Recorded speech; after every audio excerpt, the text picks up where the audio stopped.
Greetings, true believers. Matt Hall here with a Hidden Machine update and just a general update on some physical media and some stuff going on the main channel and stuff going on creatively in my life outside of the channel. I'm here on the set of Yeah, I've Played. Jordan's coming over later today to shoot an episode on Silent Hill F. Now, this is our first run on the game only. I'm out of breath. It's not like I'm crying. I'm actually just out of breath. I've been running around and moving stuff for the last 20 minutes. We are only doing the first run because I played the opening hour or so of the New Game Plus, and I was like, oh my god, this is putting everything in such a different context. I feel like if we're going to have an organized discussion, we got to stop, because I was starting to conflate, oh, is that how it went? Oh, is that what I saw before? And I know you can, check to see if cutscenes are new or not, but the minor details are so minor. It's really crazy.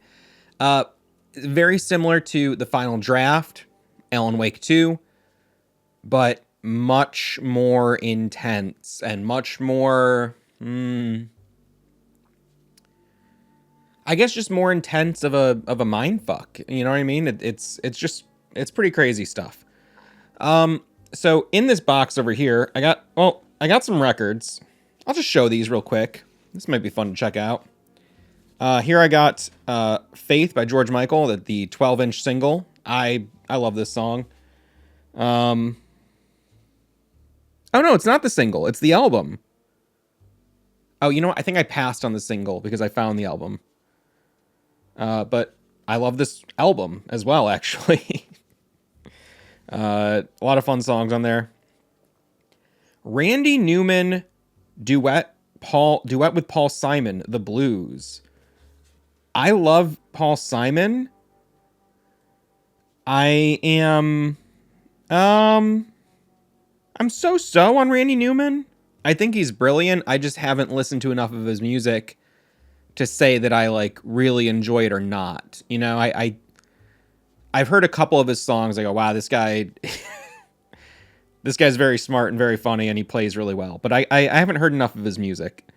I'm very curious what this sounds like. I haven't played any of these yet. I've only just recently gotten my record player set up. I got Billy Joe Shaver. This is what is this record called? I can't really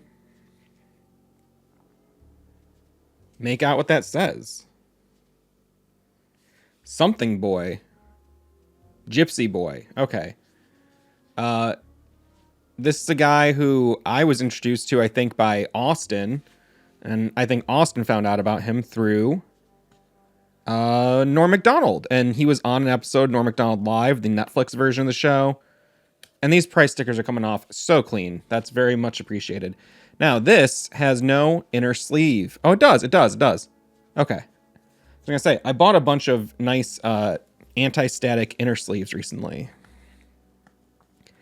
And I will, as I play records, pop them in there. I don't know if I'm going to go through my whole collection and replace them unprovoked, but we'll see.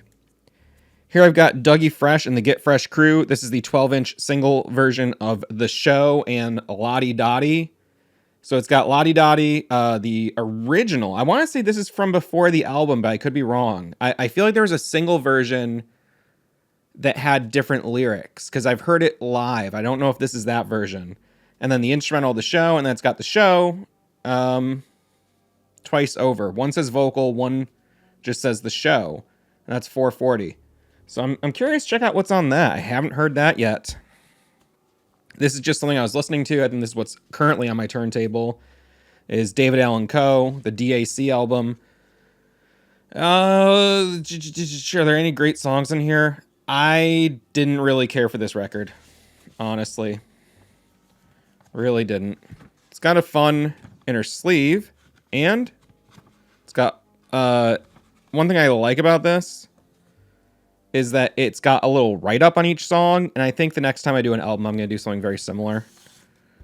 Oh, and there's an Austin and the In-Laws flyer inside. My band played at this venue. I probably bought this album at this venue. This local shop downtown.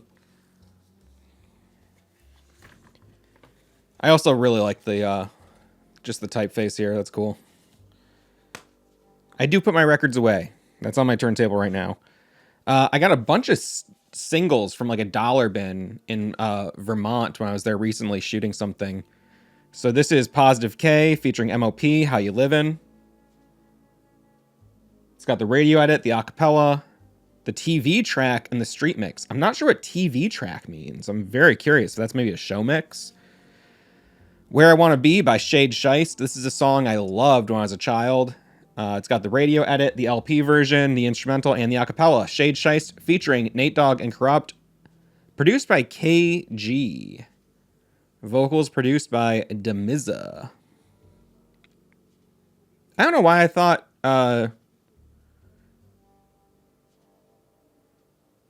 thought someone else produced this.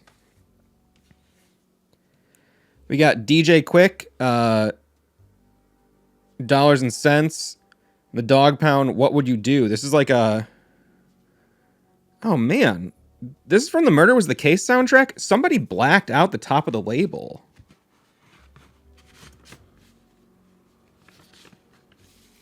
I wonder why. Huh. So these were definitely from a DJ's collection. I really wonder why they did that. I don't know. Maybe I don't know. I could give all sorts of speculation, but I won't. You Better Recognize by Sam Snead, produced by Dr. Dre. Or featuring Dr. Dre, produced by Sam Snead. Anyway, I'm just a big fan of a lot of the Death Row stuff. G. Simone, I Know You Know. And Music for the 90s, featuring KRS-One, produced by KRS-One. I don't know what this is. I've never heard this before, so I'm excited to check this out. Got another one here. I'm going to take the sticker off. You can guess what it is if you haven't seen it already. All right, get your guesses ready, because it's coming up in just a few seconds. Okay. Zugazung Gugazungazang by King Yellowman. One of my favorite dance hall artists. One of my favorite albums. This is with Fathead. This has so many classics. I think I could play this front to back without wanting to skip anything. I love all these songs. I love Yellowman. I never thought I'd own a Yellowman record, and I found a bunch this year. I think that maybe they were always there, and I just wasn't looking for them. Okay. We got Jerry Jeff Riding High. It's Jerry Jeff Walker. Another country dude. This little gatefold here. Check this out. I always love this too. Whoa. Okay, that's a smelly one.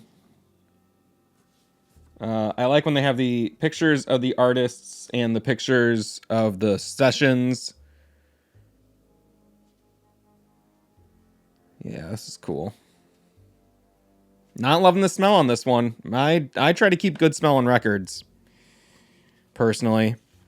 And this is another one that I'm going to pop the sticker off. And please come off ever so nicely. Thank you. Treasures Untold, the early recordings of Lefty Frizzell. Never heard this before, and I'm very curious to hear what it's like. $3, well spent in my opinion. This is something I paid a little bit more for. I think this was actually 10, but I really wanted it. It's the Tap the Bottle 12-inch by young black teenagers who are, in fact, not black. But there's a deeper meaning behind the name. This group was associated with Public Enemy. This record was actually produced by Terminator X, the DJ for Public Enemy. And yeah, for a time, there was an imprint. Was it called Soul? Can't remember. There was like a record imprint, that they were allowing Public Enemy to sign artists and produce artists. I believe that they are the ones who produced, with the Bomb Squad, Poison by Belle Biv DeVoe. They had a couple artists. I want to say they probably, I would assume they signed Sista Soldier. I'm not sure about that, though. But they did a bunch of artists, and it didn't go great. But it wasn't a total flop. But it wasn't enough to keep things rolling. And then by the mid-90s, I believe it was around then that Public Enemy really kind of was going more independent than not. Picked up a book while I was also in Vermont. Another country thing. This is Terry Jennings with David Thomas. Waylon, Tales of an Outlaw Dad. And this is... I've been trying to find a book about Waylon Jennings just because he's one of my favorite country artists, and I don't really know much about him. So this was written by his son, who used to travel with him and was a drum tech. So I'm excited to read more of this. I read a little bit of it, and I picked it up because it was so nicely written. It was, conversational, breezy. Another hip-hop item here. Oh, can I get this sticker off? Ooh, I hate that they put these stickers on things. Oh, it's coming off. Gangstresses. Sex, Violence, Motherhood. A Harry Davis film featuring Champagne, Lil' Kim, and Mary J. Blige. So, filmed over a 2-year period, Gangstresses gets up close and personal with the hardcore female hustler. They lie, cheat, steal, pack heat, sell dope, and even their own bodies to finance a better tomorrow for their families. To achieve their goal, they must navigate treacherous terrain and try to come out alive. More shocking than fiction, Gangstresses chronicles the voice of a world rarely seen or acknowledged. This is the story you only thought you knew. I'm very interested in this, and I didn't look it up to see if it was like online or anything, but if it's not, I'll definitely be posting a VHS transfer of that. Now, I pulled this shirt out of my clean laundry, and I looked down. There's just like a weird stain right here. You can't see it because of the mic. It looked like a toothpaste stain. It wasn't a cum stain, okay? And I don't know what it is, but it came off very quickly. So I'm checking to see if it stayed off. And it looks like it has. This is something I picked up very recently as well.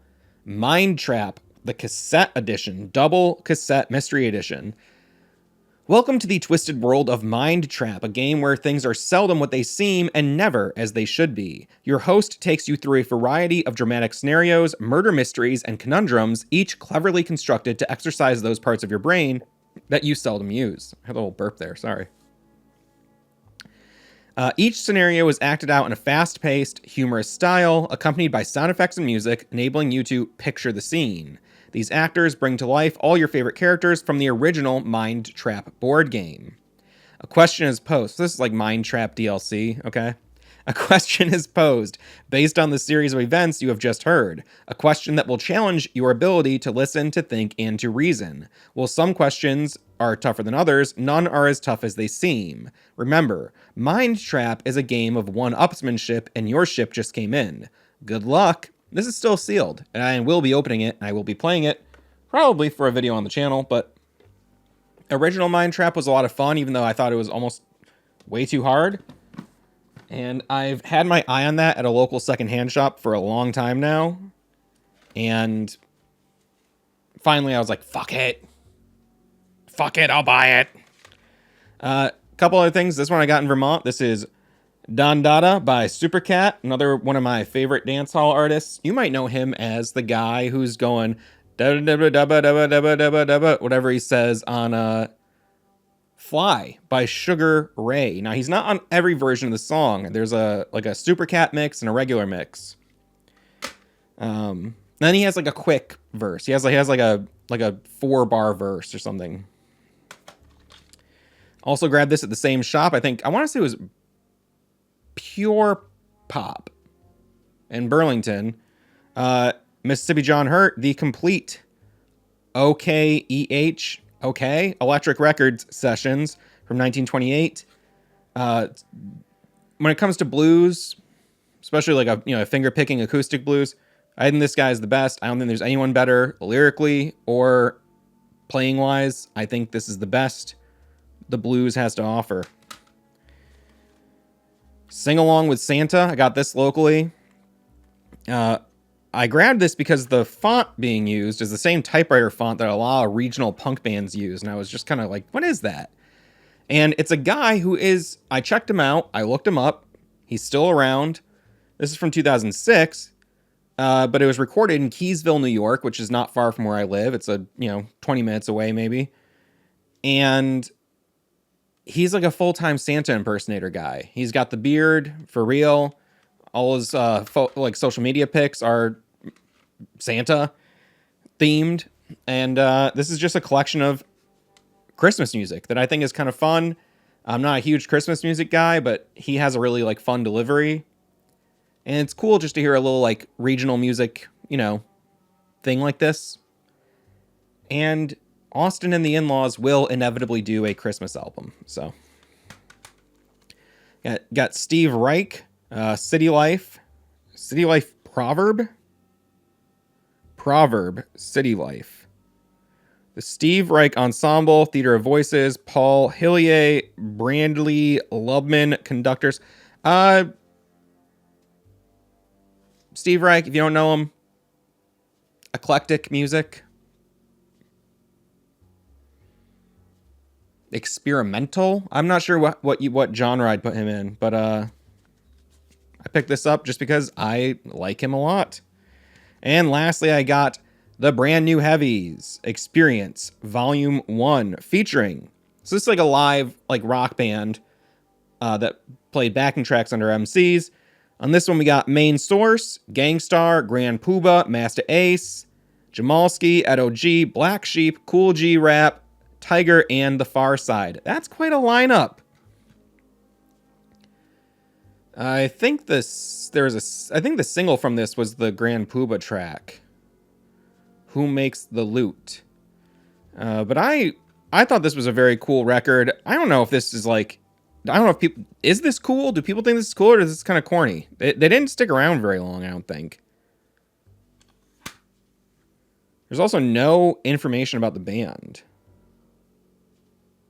Which is kind of cool, in a way. It's a little mysterious. So that's that. Here, I'd have some stuff I was reading. Joker, The World. This is a gifted copy that was chewed up by a dog, but it's still readable. And I've got Lock On 006 from Lost in Cult. Unfortunately sold out, but if you do want to get the new Mouthwashing book from Lost in Cult, you can use Hidden Mouth at checkout. We do have an affiliate link down in the description of this video, but I'm not trying to do an ad right now. I'm just mentioning it. Wow, this is a very chewed up Sharpie. Huh. There are 3 purple Sharpies on my table here. I think my wife was doing something with these. She was working on some crafts over here earlier. The cat, I don't mean to say she's the one that chewed these up. Those are definitely little cat teeth. Okay, I'm getting there. Oh. This is, I guess, is it even worth trying to do in the update? I'm trying to teach myself the spoons. I struggle with the positioning.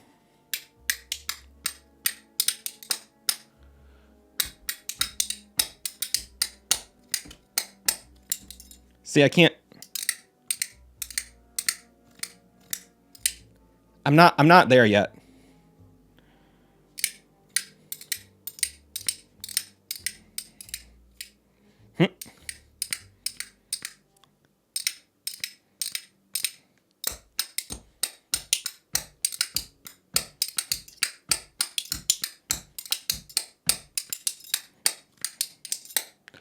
I'll get it. And I'm going to get nicer spoons. These are just spoons for my kitchen. My goal is for next summer when I'm playing shows, I can whip out the spoons and do a little spoon solo. So this is very exciting here. I got 4 of these, if you know what this is, to play some of this for an upcoming video on Edlog. Now, that is Rush 2049, the Dreamcast port, which is, holy shit. I've only played the N64 version up until very recently, and I did just in the mail receive, let's check this out. It's pretty well packaged. Thank you. Thank you, Mr. eBay.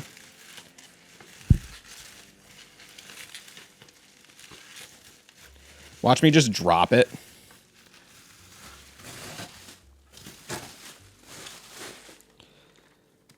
Oh, it's been so long.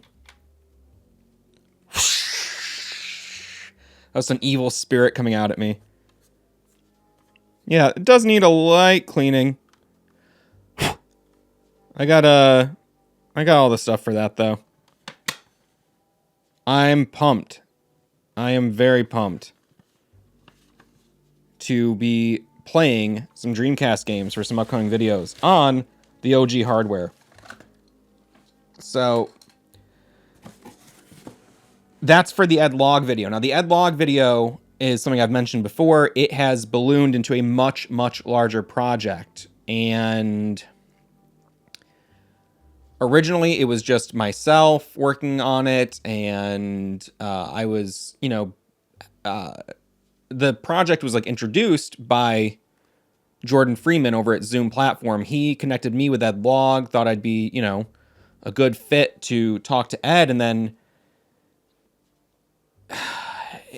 I wanted to do something, and I think Jordan Freeman and I have both kind of batted this idea around, so I'm not sure who it came from initially, but we both seem to kind of come to it being inspired by G4 Icons, which is a great show. All the episodes are up on YouTube, and they just take someone from the video game industry and they do, you know, I think it's like a TV half-hour profile on them with bits of interviews and sometimes archival footage and stuff.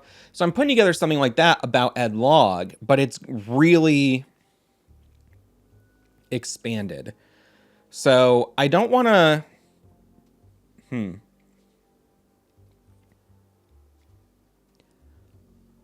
Stuff is in production right now, so I don't want to say anything until it's all shot. Over the next, like, 2 weeks. I'm shooting something tomorrow and the next day, and then other stuff is scheduled through the end of the month. This is making little snap, crackle, popping noises. It's bugging me out. Yeah, I'm going to wait to say any specifics about who's involved. Not that it's like, I don't mean to go, you're never going to believe it. You know, I mean to, like, do that kind of thing. It's really just out of respect for, well, if this doesn't work out for whatever freak reason, last minute, you know, then I just don't want to be on the hook for that. Or I don't want them to be on the hook for it either. But some people have been very generous with their time. And Jordan over at Zoom Platform, again, has been really helping to coordinate a lot of these pieces. He helped me to secure this Dreamcast as well. And I'm pumped. So I feel goofy now that I started talking about this when I'm like, oh, I don't really want to say too much. All I'll say is we've gotten some people to help speak about Ed, his games, their experiences, how it's inspired them. And it's just turned into more, again, kind of something even closer to G4 Icons. And the big hurdle is just getting all the different pieces. You know, some people are shooting themselves. Some people are going to do a little like Zoom call with me. Some people are going to be shot by a different person. So this is kind of the most like moving pieces and coordinating I've had for a video, but I think it's going to come out really well. Like I've already finished most of my stuff. You know, it's kind of a rough assembly cut, I would say, of the video I have right now, because I'm going to be putting so much more stuff in once I get these other clips this month. And then the goal is to have it out before the end of the year, which I think will be no problem. You know, it's mapped out pretty well. It's just a linear retrospective, but it also goes into the idea of like artist versus programmer, how people, view video games as art. But what if the artist doesn't necessarily feel the same way about their own work? They don't see themselves as an artist. They see themselves as a programmer. Now, there is an art of programming, but culturally, the arts, what is an art? What is a, artwork? It's an interesting talk. So we get into some of that as well, and I just think that's an interesting piece to talk to someone who is so, has been so prolific from early on in the video games industry. So anyway, that's coming out. We also do have I've Played episodes already shot on Harvester and Firewatch. And I think that's all of them. And then today, Silent Hill F. Jordan is very anxious to get back in and finish New Game Plus, as am I. And like, I asked him to wait, actually, because I was like, I should have waited. I feel like I messed up by going ahead and playing, because I thought I would just keep it all straight. I didn't think it'd be that drastic of a difference. Not to oversell that game either. I don't mean to, it's like, the differences are, well, you'll just have to play it or listen to us talk about it. There's new documents, there's new interactions, there's new cutscenes, a couple new elements that just recontextualize the story, and it makes me go, oh, what? No, but I thought he was with this guy, but who was, you know what I mean? No, I'm kidding. No, it just makes you go, whoa, I am so ready to dive into this story from another angle, because it's so rich with the lore and the imagery, even in the first run through, that I was like, wow, there's a lot to chew on here. I do have some minor complaints about the game itself. I don't love the combat, but I also don't see the combat as bad. It's just not like, it's pretty standard beat 'em up combat, the timing, the focus hits, like the dodging, like that's all I'd say nice, upgrades. It's not the same as a beat 'em up from, 1994 or something, but it's not such a robust combat system that it like is like, whoa, this is a real highlight of the game. So I'm going to take a quick sip of this little drink here. We'll get into more of the specifics on that, but it's a cool game. I would definitely recommend it. Maybe wait for a sale if you're not sold on it just yet, but I actually found it on sale. I want to say it was what? It was like 25% off or something. It was off by a surprising amount for a game at launch. Other things coming up on the channel. I just posted my first round of Steam Next Fest demos. It's live on the second channel and the main channel right now. I'll be taking the VOD off of the main channel, and it will just be hosted on the second channel, this channel. And today, I'm not going to stream any more demos, but I am going to record some Let's Plays of a bunch of demos and post those up. And I think maybe Thursday or Friday, I'll post a quick kind of recap on what I think are the best demos to check out, games to look forward to. And if you're looking for any recommendations right now, if you're watching this, I would check out Odd City, Odd Town. Now I can't remember if it's Odd Town or Odd City. I think the file name is like Pixel City. I think it's Odd Town. And Typing Break just released a new demo that I want to check out because I enjoyed the first iteration I played. It's a typing game. Also, Final Sentence is another typing game I want to recommend. And I do have probably 14, I think, now, new typing games to cover in a typing games video. So I did one typing games video earlier this year. I'll be doing another before the end of the year. Feels like there's a bit of a typing game renaissance happening. It's very funny that I did that video and then just a few months later, finding out about all of these new games that are in development or are releasing very soon. Really solid typing games. If you like typing games, there's a lot of good stuff coming up. Also coming up on the channel, a couple other pieces similar to this Ed Log video, but I'm not sure when they'll be ready. It's a little, it's a little frustrating. I've talked about it before, but just finding, okay, I'm not going to get this interview. I'm not going to get any more info out of this. So I need to kind of just call it a day and wrap up my script. I've been kind of hung up on 2 or 3 projects in particular because I don't like being the guy who's just like, I want to give some firsthand information, some new firsthand information if possible, or use firsthand accounts. I don't want to just be giving my summation of some stuff I read. You know what I mean? That's why I like reviewing games. I'm being able to give editorial. And with this, if I'm talking about game history and stuff, or these, larger themes in gaming, I'd like to be able to talk to some of the people who were actually making those things happen. And in some cases you can, some cases you can't. And there's a couple in particular that I gotta just, recognize I'm not going to be able to get this. I don't know what this sticker means. Anyway. Anything else coming up on the channel? I could have wrote some notes down, but I didn't. And I think that's about it for the immediate stuff on the channel. This year is the year where I cut down my work schedule. I can't believe it was January that I did this. It feels like it was much more recently. This year has really flown by. I feel like I lost, 4 or 5 months just working on the LP, the Austin and the In-Laws album, which I'm very proud of, but it really was a crazy time suck.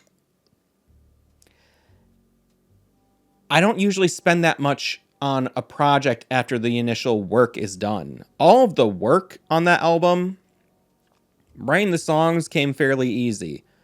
Practicing the songs came fairly easy. We just played them out at gigs.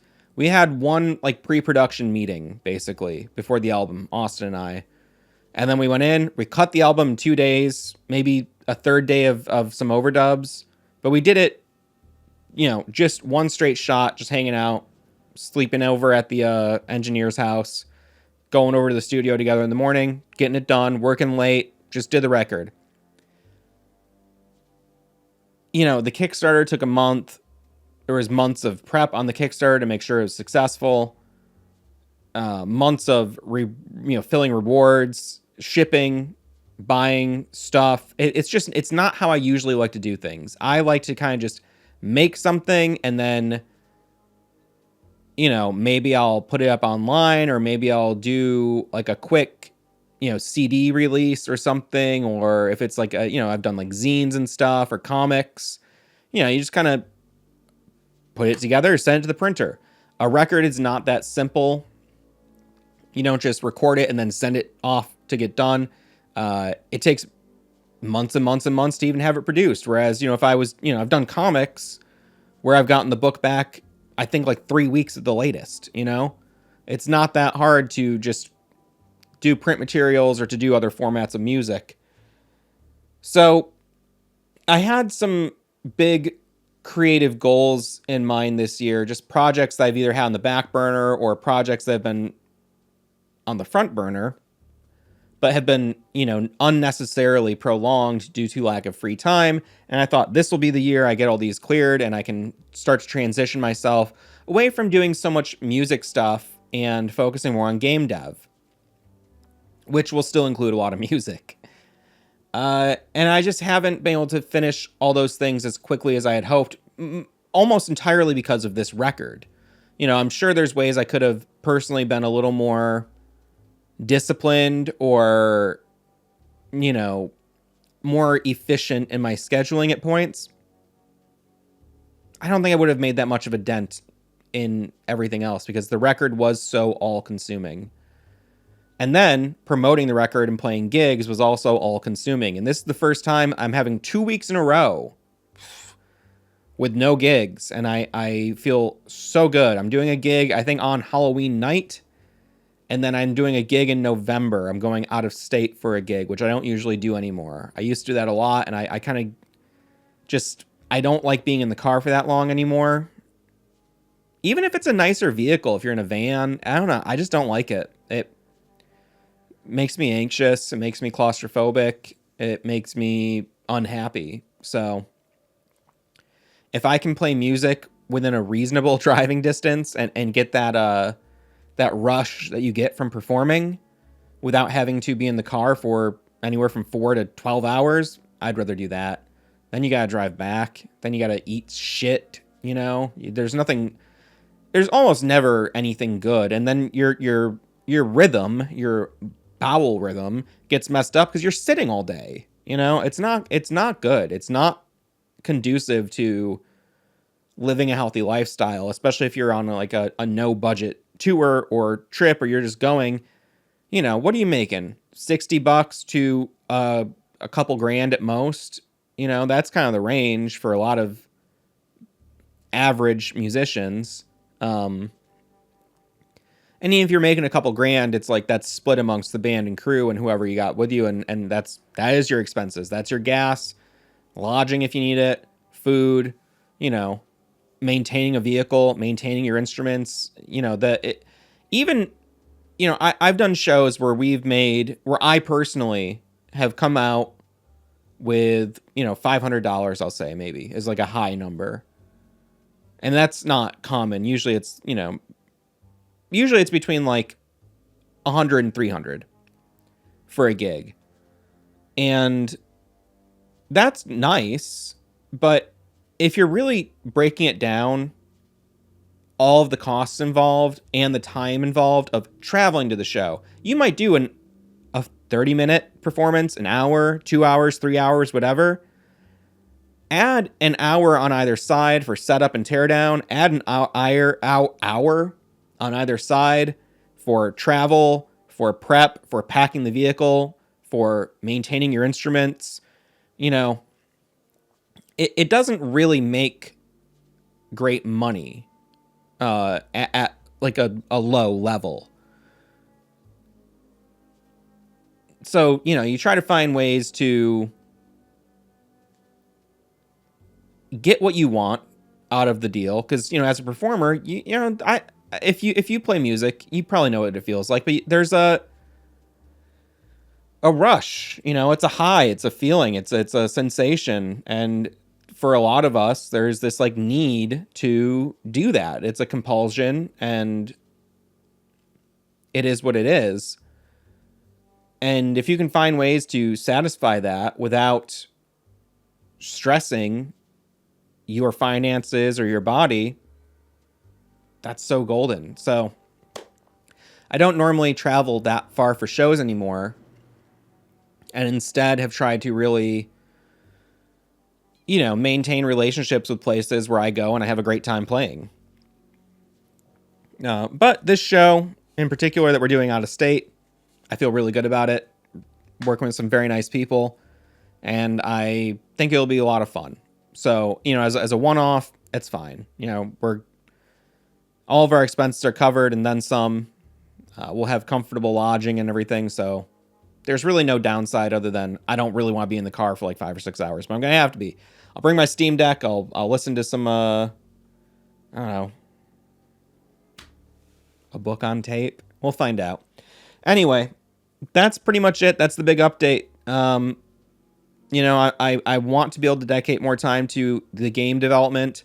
I don't want to show anything right now. Again, if you go to the Discord, you can see all my updates for the most part.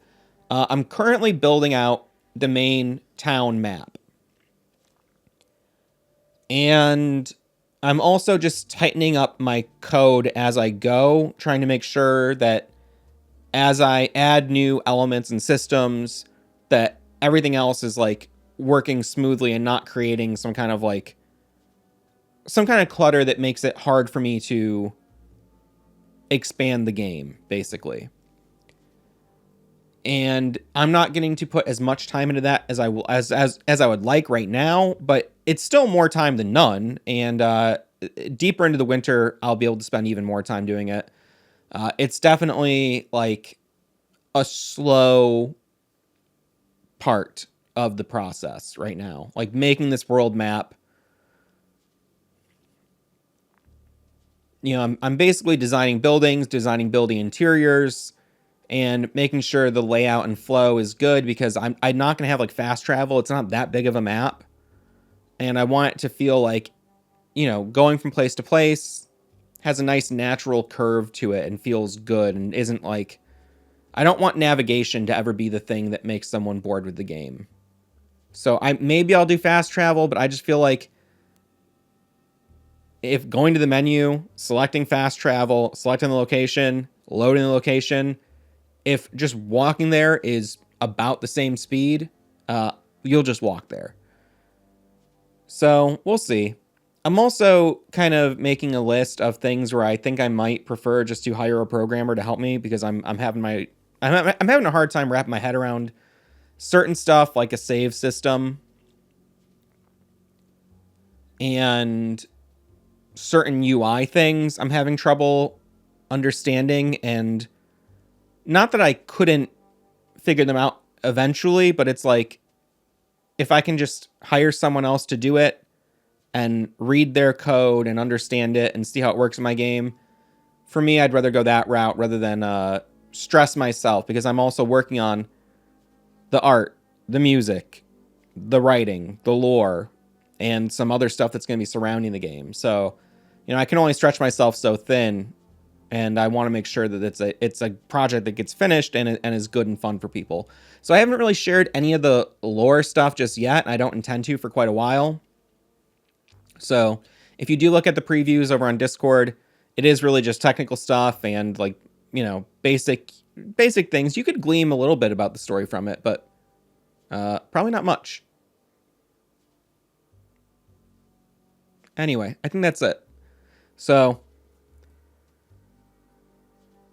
bye.